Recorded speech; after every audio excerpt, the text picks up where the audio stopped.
है बच्चों, SN study centre में स्वागत है।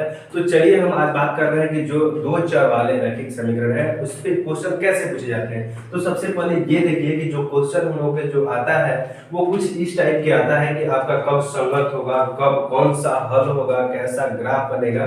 तो इससे बहुत सारे ऑब्जेक्टिव पूछे जाते हैं।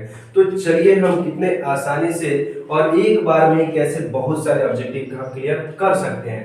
तो आपसे एक रिक्वेस्ट है कि अगर वीडियो अच्छा लगेगा तो आप लाइक कर दीजिएगा और अपने दोस्तों को भी शेयर कीजिएगा, और अगर मेरे चैनल पे नए होंगे तो आप मेरे चैनल को सब्सक्राइब जरूर कीजिएगा। ठीक है, तो सबसे पहले हम बात करते हैं कि ये क्या क्या लिखा है। उसको पहले देखिए, लिखा हुआ है यहाँ पे क्रम संख्या, मतलब 3 क्रम में दिया गया है। उसके बाद रेखा युग्म, मतलब वो रेखा के जो युग्म यानी कि समीकरण है वो समीकरण क्या क्या है। उसके बाद ये देख लीजिए ये समीकरण है। सबसे पहली बात की एनसीईआरटी का ही है और आपसे हर साल इससे बहुत सारे क्वेश्चन पूछे जाते हैं, मतलब ढेर सारा क्वेश्चन। ऑब्जेक्टिव तो आता ही है और सब्जेक्टिव में भी इसका बहुत ज्यादा योगदान है। ठीक है, मानिए कि टोटल ये जितना लिखा हुआ है उतना ऑब्जेक्टिव है। उसके बाद आपको लिखा है कि a1/a2 b1/b2 c1/c2। उसके बाद अनुपातों का तुलना, मतलब ये जो अनुपात दिखाई दे रहा है इसकी जो तुलना करने पर हम लोग को क्या बनेगा, क्या होगा। ठीक है, फिर लिखा है ग्राफ निरूपण, मतलब ग्राफ हम बनाएंगे तो ग्राफ कैसा होगा, ग्राफ क्या होगा, कैसा होगा, उस पे बात करेंगे। उसके बाद बीजगणितीय निरूपण, मतलब जब उसका हम हल ज्ञात करेंगे, मान निकालने के लिए जब हम सॉल्यूशन करेंगे तो वो क्या आएगा। ठीक है, तो चलिए अब हम बात कर रहे हैं सबसे एक एक करके। तो पहला हम लोग के जो क्रम संख्या है इसमें लिखा हुआ है कि x - 2y, क्या लिखा है कि x - 2y = 0, 3x + 4y - 20। ध्यान से देख लीजिएगा यहाँ पे कि x - 2y = 0, 3x + 4y - 20 = 0, मतलब 3x + 4y - 20 = 0। इतना दिया हुआ है। तो अब हम लोग सबसे पहले देखिएगा यहाँ पे समझ से चलिएगा कि ये 1/3 a1/a2 आया कैसे। सबसे पहले ये चीज देख लीजिएगा, कंफर्म हो लीजिएगा कि ये 1/3 - 2/4 0/-20 ये कहां से आया। तो सबसे पहले ध्यान दीजिएगा कि दो चर वाला जो रैखिक समीकरण होता है उसका व्यापक रूप क्या होता है। तो देख लीजिएगा a1x + b1y + c = 0। उसके बाद ये तो a वो युग्म हुआ। उसके बाद दूसरा a2x + b2y + c2 = 0, c1 c2। यहाँ पे ये हम लोग का जो होता है कि रैखिक समीकरण का जो हम लोग का युग्म होता है, दो चर वाले रैखिक समीकरण। अब यहाँ पे ध्यान दीजिएगा कि x y सिर्फ चर है। यहाँ पे जो x y दिया है ये चर है और बाकी a1, b1, c1, a2, b2, c2 जो भी है ये हम लोग का अचर पद बनाया गया है। a2, b2, c2 ये दोनों अचर पद है। ध्यान से देखिएगा, ये चर और अचर में x y यहाँ पे चर माना गया है और a1, b1, c1, a2, b2, c2 ये जो भी है अचर पद दिया गया है। तो ठीक है, सबसे पहले अब बात कर रहे हैं कि ये 1/3 आया कहां से। तो 1/3 कहां से आया, तो सबसे पहले हम समीकरण में देखते हैं कि 1/3 कहां से आया। ठीक है, तो देखिए कैसे कि हम लोग का जो समीकरण है वो समीकरण है x - 2y, x - 2y = 0। उसके बाद है कि 3x + 4y - 20 = 0। ये हम लोग का समीकरण है, x - 2y = 0, 3x + 4y - 0 = 0, मतलब 20 = 0। अब हम लोग ये पहला जो होगा वो a1 के मान होगा। ध्यान दीजिएगा कि जो पहला यहाँ पे होगा a1 होगा। यहाँ पे तो कुछ नहीं दिया है, तो कुछ नहीं दिया है तो इस x में 1 का गुना है, कुछ नहीं है तो इस x में 1 का गुना है। तो a1 बराबर हम लोग का हो गया 1।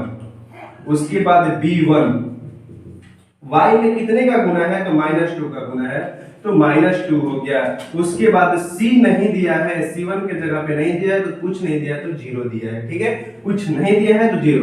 उसके बाद a2, तो x में देखिए दूसरे वाले में समीकरण में 3 दिया है। a1 मतलब हम लोग का पहला समीकरण का और a2 वाला मतलब दूसरा समीकरण वाला। उसके बाद हम लोग b2 के जगह पे देखिए 4 से गुना किया तो 4 हुआ। c2 के जगह पे देखिए -20 है। हम लोग का मिल गया a1, a2, b1, b2, c1, c2। अब इसी का समीकरण का तुलना कर लीजिए, कुछ नहीं करना, इसका तुलना कर लेना है। तो तुलना कीजिएगा a1/a2, a1/a2 1/3, 1/3, b1/b2, b1/b2 देखिए -2/4, -2/4, c1/c2 अब यहाँ पे देखिए 0/-20, इसको आप कटा भी सकते हैं, 2/3, 2/4 है, इसको आप कटा भी सकते हैं वो अपने हिसाब से। तो हम जो लिखे हैं उस हिसाब से बता रहे हैं आपको कि 1/3 कहां से आया, -2/4 कहां से आया, 0/20 कहां से आया। ये हम लोग को तो निकल गया, ये आसानी से हम निकाल लिए। उसके बाद आप बात करते हैं कि ये a1/a2 बराबर नहीं है b1/b2, कहां से होगा? तो कहां से नहीं हुआ, ये देखिए कि a1/a2 का मान है हम लोग का 1/3, लेकिन यहाँ पे b1/b2 का मान हो गया है -2/4। क्या ये दोनों एक दूसरे के बराबर हैं? देखिए तो b1/b2 का मान है -2/4, ये दोनों एक दूसरे के बराबर है? नहीं है, दोनों के मानों में अंतर है। तो इसलिए लिखा जाता है कि a1/a2 बराबर नहीं है। ये बराबर चिन्ह देकर के काट दीजिएगा तो डज नॉट इक्वल टू 0, यानी कि बराबर नहीं है।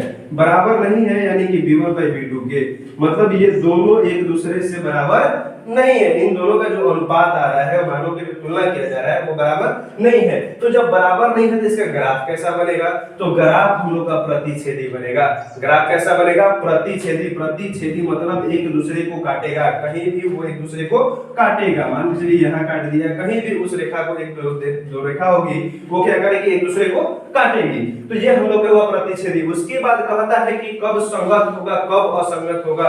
तो जब हम लोग के ग्राफ में प्रतिच्छेदी बनेगा यानी कि a1/a2 बराबर नहीं होंगे b1/b2, तो ये हमेशा क्या होगा? वो हम लोग का संगत होगा। जब हम लोग का a1/a2 बराबर नहीं है b1/b2 तो वो क्या होगा? संगत होगा। और ग्राफ कैसा बनेगा? तो प्रतिच्छेदी होगा। ग्राफ कैसा? और यहाँ पे देखिए एक और बात की बीजगणितीय निरूपण लिखा हुआ है। क्या लिखा है कि बीजगणितीय निरूपण कैसा होगा? तो केवल एक हल, केवल एक हल कैसा होगा? अद्वितीय, जिसको कहा जाता है अद्वितीय, केवल एक हल। यानी कि a1/a2 बराबर नहीं होंगे b1/b2, तो एक तो ग्राफ उसका प्रतिच्छेदी बनेगा, उसके बाद संगत होगा और केवल एक हल होगा।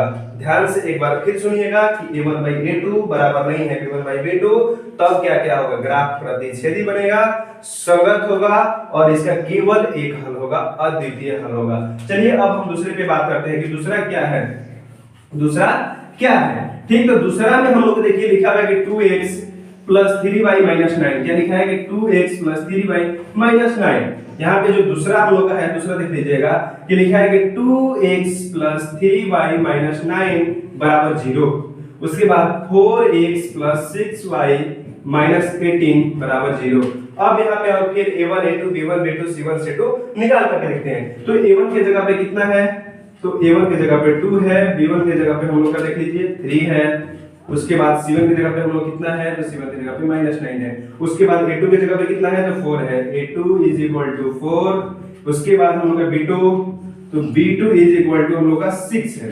उसके बाद हम लोग का c2 जो है वो देख लीजिए -18 है। कितना है? -18 है। तो अब हम लोग का a1 b1 c1 a2 b2 c2 सब कुछ मिल गया। अब इसका अनुपातों की तुलना निकाल के देखते हैं कि क्या ये आ रहा है कि नहीं आ रहा है। ठीक है, सबसे पहले a1/a2 करेंगे तो 2/4 आया है, 2/4 हो गया। b1/b2 हम लोग का 3/6 आया है, 3/6 आ गया। उसके बाद हम लोग का c1/c2 क्या होता है कि c1/c2, यहाँ पे c1/c2 यहाँ पे अच्छा से देख लीजिएगा कि c1/c2 होता है, c1/c2। तो ये c1/c2 है। अब इसमें खोजिए कि c1 कितना है? तो -9/-18। आप इसको कटा लीजिए, कोई दिक्कत नहीं, आप कटाइएगा तब भी नहीं आएगा। जो इसका मान आएगा a1/a2 के उतना ही मान इसका भी आएगा 9 क्योंकि इसको कटाइए 2/4 1/2 हो जाएगा, 3/6 कटाइएगा 1/2 होगा, माइनस ऊपर नीचे कट जाएगा, 9 × 18 1/2 ही होगा। तो ये तीनों क्या हो जाएंगे? देखिए अब तीनों आपस में बराबर हो जाएंगे। इसको भी कटा के देखिए, इसको भी कटा के देखिए तो 1/2 के बराबर आ गया। इसको भी कटाइए तो 1/2 हो गया, इसको भी कटाइए तो ये 1/2 हो गया। मतलब इन तीनों के मान क्या हो रहा है कि आपस में बराबर हो रहा है। मतलब अब तीनों जब आपस में बराबर हो गया तो a1/a2 बराबर होगा b1/b2 बराबर होगा c1/c2। जब तीनों मान बराबर हो गया बच्चों, तो सबसे पहले देखिए कि इसके ग्राफ कैसा बनेगा? तो समपाती। ग्राफ कैसा बनेगा? तो समपाती। ध्यान सुनिएगा, ग्राफ कैसा बनेगा? तो समपाती। समपाती का मतलब क्या होता है कि एक ही रेखा पे दोनों होंगे, एक ही पे वो डबल होगा, एक ही पे डबल होगा। समपाती इसको कहा जाता है कि दोनों रेखाएं एक ही रेखा के ऊपर नीचे होगी, मतलब एक दूसरे पे चढ़ा रहेगा। ध्यान दीजिएगा कि एक दूसरे पे चढ़ा रहेगा, इसको हम समपाती कहते हैं। और ये संगत होता है। ध्यान दीजिएगा कैसा होता है? संगत होता है। मतलब जब दो को बराबर नहीं था, मतलब ऊपर वाला जब प्रतिच्छेदी रेखा बनेगी तो संगत होगा, उसके बाद जो तीनों बराबर होगा तो वो भी संगत होगा। ध्यान सुनिएगा, समपाती रेखाएं जब तीनों बराबर है, यानी कि ध्यान सुनिएगा a1/a2 बराबर है b1/b2 बराबर है c1/c2, समपाती रेखाएं होंगी। ग्राफ कैसा बनेगा? समपाती। समपाती मतलब एक ही रेखा पे दोनों होंगी। उसके बाद इस संगत होता है। कैसा होता है? संगत होता है। उसके बाद इसका बीजगणितीय निरूपण जो होता है अपरिमित रूप से अनेक हल, मतलब अनंत हल जिसको कहा जाता है, इसको अनंत हल कहा जाता है, अपरिमित रूप से अनेक हल।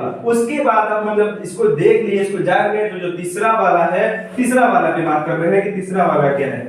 आपसे रिक्वेस्ट है कि अगर वीडियो आपको अच्छा लगे तो लाइक कर दीजिएगा और चैनल को सब्सक्राइब करना ना भूलिएगा और बेल आइकन को भी दबा दीजिएगा, ताकि जो एग्जाम से रिलेटेड हम क्वेश्चन भेज रहे हैं वो आपके पास जरूर जाए और आप ज्यादा से ज्यादा नंबर ला सके और मैट्रिक में बहुत अच्छा नंबर ला सके। ये कोशिश कर रहे हैं कि आपको ज्यादा नंबर दिला सके। आप ज्यादा नंबर लाइए और नाम अपना रोशन कीजिए, अपने गार्जियन का नाम रोशन कीजिए। तो देखिए यहाँ पे कि अब हम लोग ये 3 नंबर में जो है उसको देखते हैं कि 3 नंबर में कैसे है। अब यहाँ पे 1/2 है, 2/4 है, यहाँ पे -4/12 है।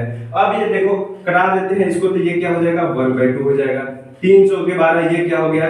तो ये -1/3 हो गया, -1/3 हो गया। तो सबसे पहले ये आ रहा है कि नहीं आ रहा है उस पर देख लेते हैं। तो a1 देखिएगा ध्यान से, a1 कितना है? a1 x में कुछ नहीं दिया है तो एक छुपा है। क्या छुपा है? एक छुपा, मतलब एक का गुना है, तो a1 = 1 हो गया। उसके बाद b1 हम लोग का कितना हो गया? 2। b1 y में 2 का गुना है तो b1 हो गया। उसके बाद c1 कितना है? -4 है, -4 है। उसके बाद a2 देखिए दूसरे वाले समीकरण में जो आता है उसको a2 कहा जाता है। x में 2 का गुना है, 2 हो गया। उसके बाद by में कितना गुना है? 4 के, तो b2 कितना हो गया? तो b2 4 हो गया। उसके बाद हम लोग का c2 हम लोग का हो गया -12। c2 = -12। तो अब देखिए यहाँ पे कैसे हम इसको आसानी से सॉल्व कर सकते हैं। अब अनुपातों की तुलना निकालिए। अनुपात मतलब a1/a2 निकालना है, तो a1/a2 कितना हो जाएगा? 1/2। उसके बाद b1/b2, तो b1/b2 हम लोग कितना होगा? तो b1 यहाँ पे देखिए 2/4, इसको कटाइएगा तो ये हो जाएगा 1/2 हो जाएगा। उसके बाद c1/c2 देखिए यहाँ पे -4 है और यहाँ पे -12 है। यहाँ पे सॉरी माइनस था, माइनस कट गया, ठीक है, ये 1/3 आएगा। तो यहाँ पे हम लोग के माइनस क्या हो जाएगा? -4/-12, माइनस कट गया, 3 चौके 12, 1/3 कितना आया दोस्तों? 1/3, यानी कि 1/3 आ गया, ठीक है। तो अब देखिए 1/2, उसके बाद देखो 1/3 है, 2 मान तो हम लोग का 1/2 मिल गया, मतलब a1/a2 बराबर तो है b1/b2 के। ध्यान दीजिएगा, a1/a2 बराबर तो है b1/b2 के, लेकिन क्या कर रहा है आपकी जो c1/c2 है वो बराबर नहीं है, क्योंकि वो 1/3 हो जा रहा है। वो c1/c2 है जो बराबर नहीं है। तो अब बराबर नहीं है तो इसका ग्राफ कैसा बनेगा? सबसे पहले कि जब दो को आपस में, देखिए फर्स्ट वाला दोनों बराबर है और जो लास्ट वाला जो है वो बराबर नहीं हो रहा है, तो अब इसका ग्राफ कैसा बनेगा? तो समांतर रेखाएं बनेगी। कैसा? समांतर के पहले देख लीजिएगा कि जब समांतर किसे कहा जाता है तो समांतर क्या होता है, इतना आपको समझ में आ गया। तो समांतर मतलब दो रेखाएं खींची जाए लेकिन दोनों समान अंतर होने चाहिए। पहले यहाँ पे देख लीजिएगा, थोड़ा सा मेरा समांतर नहीं हुआ है, आप समांतर खींचिएगा, मतलब जो दूरी यहाँ होगी वही दूरी यहाँ होगी, इन दोनों के बीच में जो अंतर होगा वो एक समान होगा। क्या होगा? एक समान होगा। इसी को समान अंतर कहते हैं, समांतर कहते हैं। दोनों रेखाओं के बीच में समान अंतर होना चाहिए, तो इसका ग्राफ कैसा बनेगा? समांतर होगा। पहली बात यहाँ पे असंगत होता है। समांतर रेखाएं ग्राफ जब होती है तो वो असंगत होता है। कब? कि जब दो को बराबर तीसरा बराबर नहीं हो, यानी a1/a2 बराबर है b1/b2 के और बराबर नहीं है c1/c2 के, तो वो समांतर रेखाएं तो होती है लेकिन साथ साथ ये असंगत होती है। और इससे अच्छी बात है कि जो बीजगणितीय निरूपण होता है इसका कोई हल ही नहीं होता है। क्या होता है कि इसका कोई हल ही नहीं होता है, इसका कोई हल नहीं होगा। जितना आप अगर आराम से इसको देख लीजिएगा और जानिएगा तो एग्जाम में मेरा गारंटी है कि आप 5-10 नंबर तो आसानी से मार आइएगा, 10 नंबर तो आप आसानी से इसको मार दीजिएगा। ऑब्जेक्टिव सब्जेक्टिव मिला करके आप कहीं भी नहीं भटकिएगा और ज्यादा से ज्यादा नंबर लाइएगा इसमें। तो आपसे एक रिक्वेस्ट है, आपको वीडियो अच्छा लगेगा तो प्लीज लाइक कीजिएगा और अपने दोस्तों के साथ शेयर कीजिएगा और पूरा वीडियो देखिएगा। पूरा जितना वीडियो देखिएगा तो और ज्यादा समझ में आएगा। और मेरे चैनल पे नए होंगे तो आपसे रिक्वेस्ट है कि सब्सक्राइब जरूर कीजिएगा, ठीक है।